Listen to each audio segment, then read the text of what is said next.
Right, we're on, but this is going to be, this beginning portion will cut out until I'll cut it up to like the point where we start. It's just because I needed to, there won't be anybody back here to start it. That's why. Okay. Hang on. I need to like get my nasal spray. Okay. Yeah. Yeah.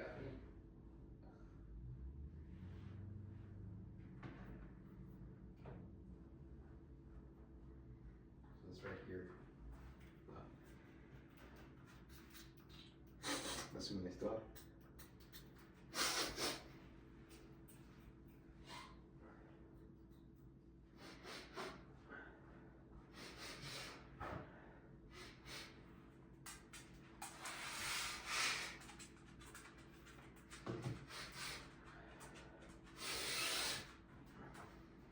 I just don't want to be doing that in the video, so I'm trying to get like clear out my sinuses. So Yeah, that's fair. yeah.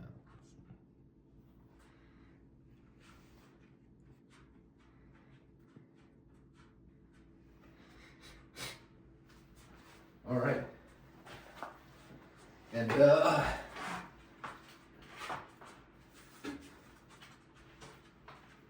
see. Sorry. So let's go ahead and actually, I think you want to pray. Here, let's. I feel led to pray. So, Lord, I come before you today with Jeremy and I together. Where two or more are gathered, right, Lord? There you will be, and that's what you say, Lord. And we, in the Holy Bible, of course, we recognize that Jesus is the Son of God. He is God. He is fully man and fully God. Is because you are eternal, the beginning and the end, and we recognize that, and we want to humble ourselves before you today. Before we start this this podcast here, this long-awaited podcast, Jesus, thank you for allowing the time for Jeremy and I to come here to be before you, be before your presence, and to understand that we're hoping to do this for you and for other people, and I pray that other people see this podcast that I do here with Jeremy, and that hopefully other people are able to see a little bit more who Jeremy is, maybe take something from this. And so with that, I pray in Jesus' name, amen. Oh, and I also pray that this time be edified, so be edifying for the both of us. So, but yeah, no, cool. We're here with Jeremy today. He is my very special guest. He's also my roommate in Greensboro, North Carolina. So Yeah, glad to be here. Yeah. Good, how are you? I'm good. How long have you lived in Greensboro? So I've lived here for about 9 months. I moved here from Winston-Salem. I lived there for most of my life. Mm-hmm. I grew up in Winston-Salem, Kernersville area.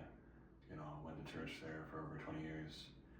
And then, yeah, I moved here a little less than a year ago. I've liked it so far, you know, been able to branch out, been able to meet some new people, been able to, you know, start life afresh. It's been good. That's good. How far is the drive?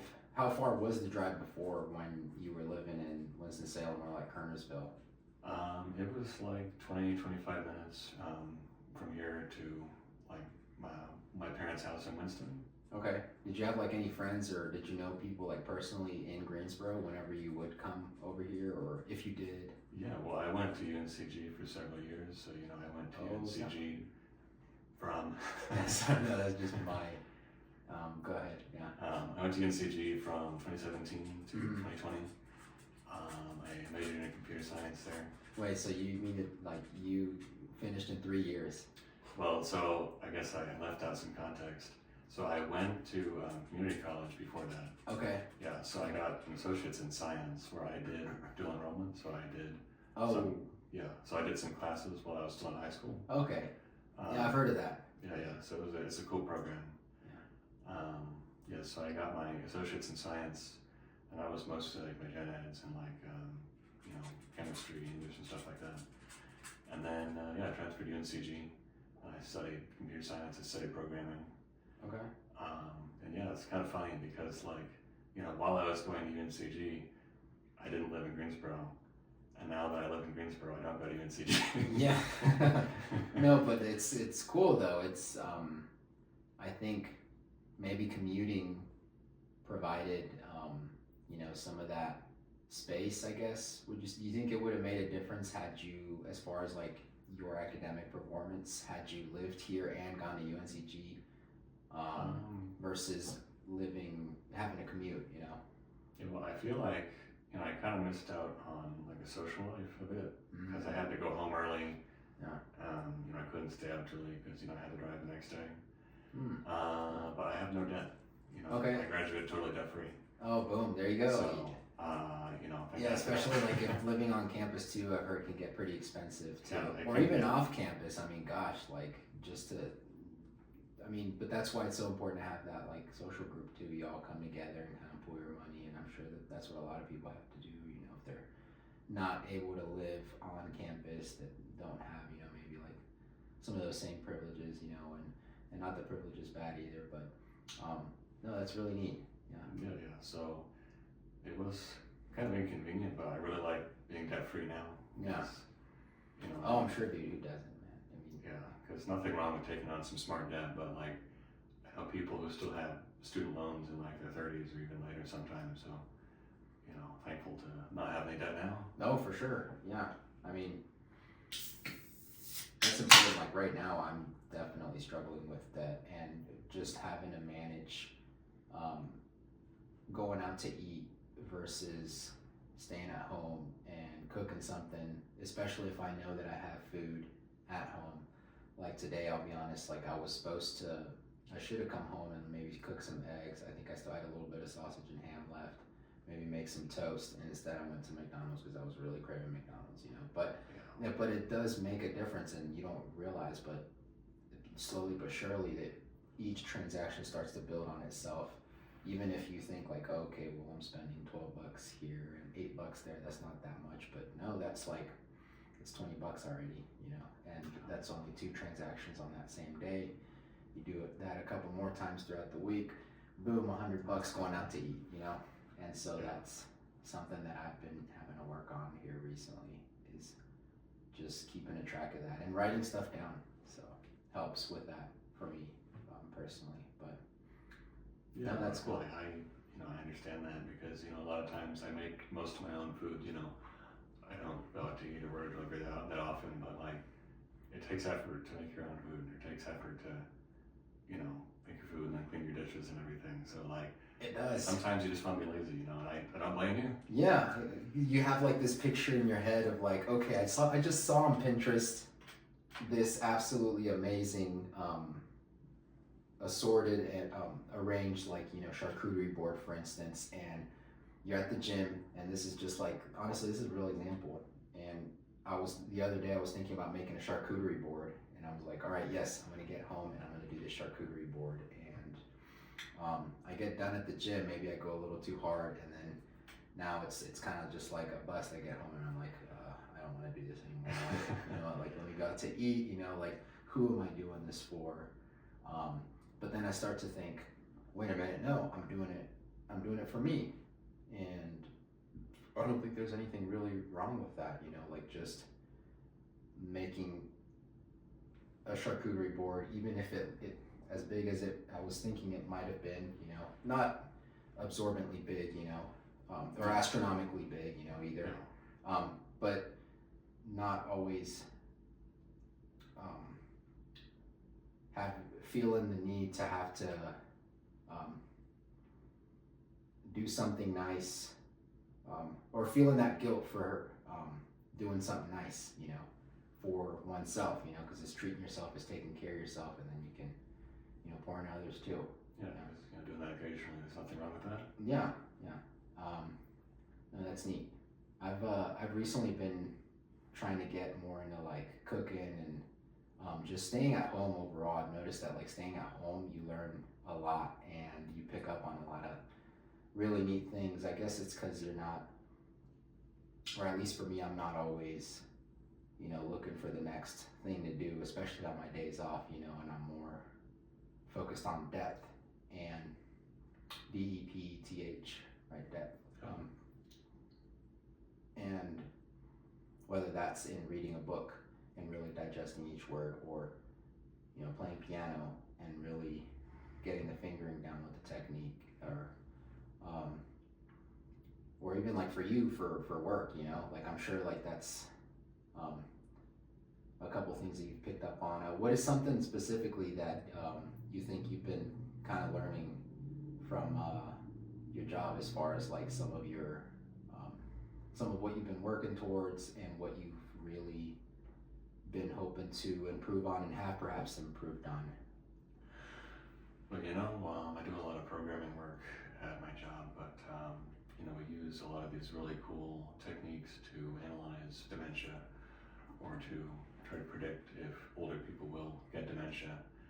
And I guess I'm kind of learning how all of the techniques can kind of fit together, kind of gaining a better kind of bird's eye view of how they all work together to create like a better comprehensive diagnosis. So I guess, do you want me to tell you about the cool like dementia voice challenge I worked on, for an example? Sure, yeah, that sounds really interesting. Yeah. So some of my coworkers and I, we found this contest online, and they have just voice clips, just people, like just these older people speaking for about 30 seconds. So they were either following a simple instruction, or they were reading just a passage from a book or something. And they're all reading for 30 seconds aloud, right? Yeah, so I think all of the clips are around 30 seconds. Yeah. Okay. Yeah.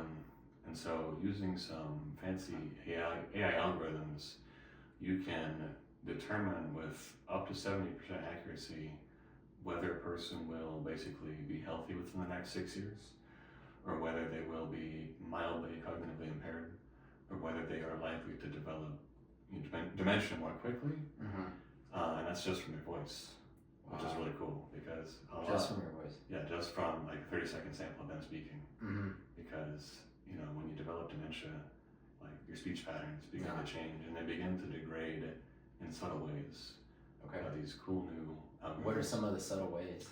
Do you know? I guess one of the biggest signs is just like losing words, or like you can't quite think of the right word. Like the tip of my tongue syndrome. Oh. I think that's a big symptom of dementia. Yeah.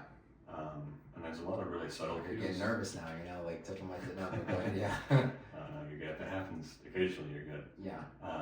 But yeah, so a lot of the tells are very subtle. It might be that they speak more slowly, or it might be they stress certain words differently. So a lot of the tells are very subtle. So you can run it through some fancy algorithms that will analyze it more closely. And they can tell you, it's not a perfect crystal ball, but a lot of the methods for diagnosing dementia are, they take like a lot of money, or a lot of time, or a lot of resources. So, if you could just listen to someone talk for 30 seconds and then say, hey, like, here are some steps you can take to, not get dementia for a long time. Sure. That'd be really cool. Okay. Do you know any of those like preventative measures that one would normally take to kind of try to, mitigate some of that, eventual decline? Yeah. Yeah. Well, a lot of it is just basically fitness. A lot of it is just, eating well, sleeping good, exercising. Okay, you heard that, guys? Yeah.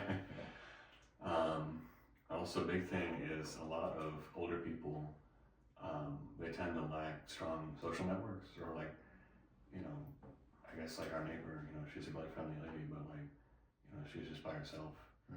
And so I think that's a higher risk for dementia, because like, you interact with people, you're using your brain, because it takes a lot of your brain to interact with people, Yeah, oh, definitely. Yeah. And so when you don't do that on a regular basis, your brain is like a muscle, You're using all six senses. I mean, no, it is, and it's important, but continue, yeah. Yeah, so your brain is like a muscle, basically. So like, if you don't use it, then you lose it. Because I know I felt some of this like during COVID, like during lockdowns, obviously not super severe, but like I felt like sluggish mentally during lockdown, just because, we just spent so much time alone, Give me 1 sec, sorry. Okay. So, I just need to, I'm double checking that the video's still going. Okay, cool. Yeah. Okay, We're good. cool. We're at 15 minutes. Approximately. Yeah. Especially during COVID, dude. Yeah, like, no, you're telling me. I mean, no, but you were saying, yeah, so you, Yeah. But yeah, so I think, talking to people and like, spending time with people is really good for your health. Yeah. No matter what age you are, but especially as you get older. Mm-hmm. So those things can all slow down dementia. And like the sad part about dementia is that for the time being, we don't have the technology to stop it. So I think basically if you're gonna get it, unfortunately from what I understand, basically you're just gonna get it. What are the earliest ages of which most people tend to get dementia on average? I think on average it happens in like 60s and 70s. Okay. But there is early onset dementia where people can get it in like 40s and 50s. But I think it happens mostly in like starting It's young too. Starting in the 60s and 70s. Obviously, gets worse as you get older. So I guess the idea now is to study how it develops, and because you can slow it down right now. You can take preventative measures. The idea is like to understand it well enough to hopefully stop it one day. Hopefully, figure out a way to totally reverse it, which would be really cool. That would be really cool. Yeah. Wow. No, but going back to like the COVID thing, I remember it was in the spring of 2020 when a couple months right after my wedding had taken place at the time, January 26th of 2020. But I believe it was March or April, when there was like an exposure at work, and at the time I was still sworn, and they put me up in this hotel, the Drury Inn Suites, actually in Burlington. Wow. I used to call it Trump Tower when I would drive around off of Boston Drive, but was it Boston Drive? But anyway, yeah, they put me on either the third or fourth floor. When I was up there, I didn't realize that Alamance County actually kind of has like a little small mini mountain, and you could see it in the distance from where the hotel was actually situated. The hotel is located actually on Alamance Crossing, and that particular part of town is like high elevation-ish, more or less. At least I think it is, because once you go up on that hotel, it's like a combination of both. The elevation's like a little bit higher there in that area of Burlington, and then also, of course, you have the hotel. It's like 5 stories, I believe. But I say all that to say I was there for, at the time, there was like a 2-week mandatory period of like isolation if you were exposed to someone with COVID. And I came up right, I think it was like a day right before the isolation event, where I just came home a little bit early. I probably shouldn't have, but yeah, it would have been in April. Like right after it started? Yeah, because then I came home, and then 9 months later, like, we're having my kids, so, and I had isolated for like 2 weeks, so, but that's kind of like I remember the math there. But no, like even once COVID hit, everyone was staying home. People were doing the whole like, like halfway dressed and showing up to Zoom meetings, and like, or like, and like down here like gym shorts, and it was terrible. Yeah. And it. I don't miss it. Yeah, but I guess I say all that to say that like I was in there, and it's like I'm reintroduced back to society, right? And I'm struggling with my words. I'm having trouble finding things to talk about. In some ways, I'm not as interested in engaging in conversation with other people. And I feel myself like just being overall a lot more lazy. And it was a little struggle there for a second. Yeah. That's just after 2 weeks. Yeah. And so I see how it's so important to constantly, like, even if it's tough, exercising that mental muscle, even if it means like, talking to a total stranger, like introducing yourself, and that's some of the best ways that God like talks or uses you, honestly, like, so long as it like,